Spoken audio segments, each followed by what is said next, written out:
স্বীকৃতিপ্রাপ্ত বেসরকারি সব শিক্ষা প্রতিষ্ঠান এমপিও ভুক্তির দাবিতে থালা হাতে নিয়ে ভুখা মিছিল করেছেন শিক্ষকরা। দুপুরে জাতীয় প্রেস ক্লাবের সামনে থেকে এই মিছিল বের করেন তারা। মিছিল নিয়ে পল্টন মোড় ঘুরে আবারও প্রেস ক্লাবের সামনে এসে শিক্ষকরা অবস্থান কর্মসূচি করেন।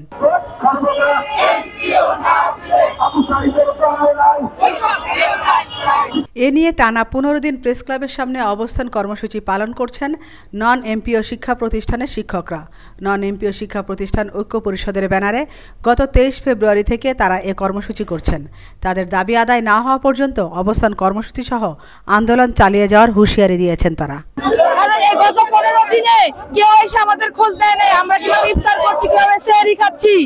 আমাদের দাবি যৌক্তিক, আমরা 15 বছর 20 বছর যাবত নন এমপিও শিক্ষা প্রতিষ্ঠানে কাজ করছি, কলেজের সকল কর্মকাণ্ডে অংশগ্রহণ করছি। ওরা স্বীকৃতি দিচ্ছে কিন্তু আমাদের বেতন ভাতা দিচ্ছে না।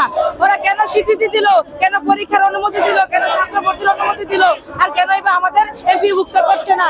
সরকারি বেতন আদি কেন আমাদেরকে দিচ্ছে না? সরকারি সকল সুযোগ সুবিধা থেকে আমরা কেন বঞ্চিত?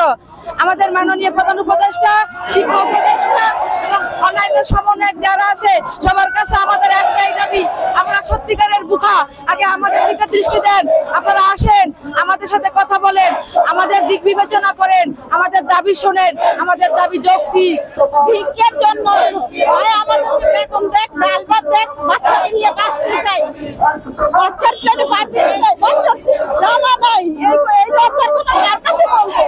24টা বছর থেকে এই প্রতিষ্ঠানে আমরা খাটতেছি, বিনা বেতনে কোনো বেতন নাই।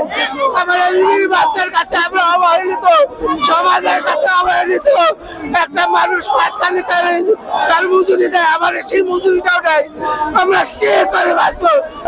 বিশেষ করে তারা 20 বছর 25 বছর হয়ে যাচ্ছে, কেউ মজুরি পায় না।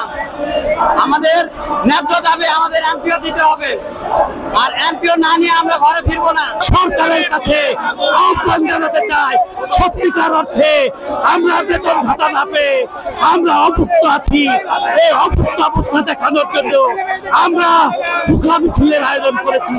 সরকার এই ভুখা মিছিলের আহ্বানে সাড়া দিয়ে শিক্ষা প্রতিষ্ঠানগুলো এমপিও ভুক্ত করতে আজকে অগ্রণী ভূমিকা রাখবেন, এই প্রত্যাশা ব্যক্ত করছি।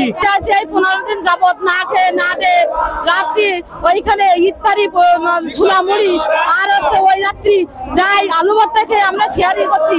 এর চেয়ে আর আমরা কষ্ট করতে পারছি না, তাই আমাদের ভাত দিক নাই আমাদের বিষ দিক। এই জন্য আমরা ভোগ মিছিল নিয়ে রাস্তায় বের হয়েছি। আমিনা ইসলাম, আজকের সংবাদ।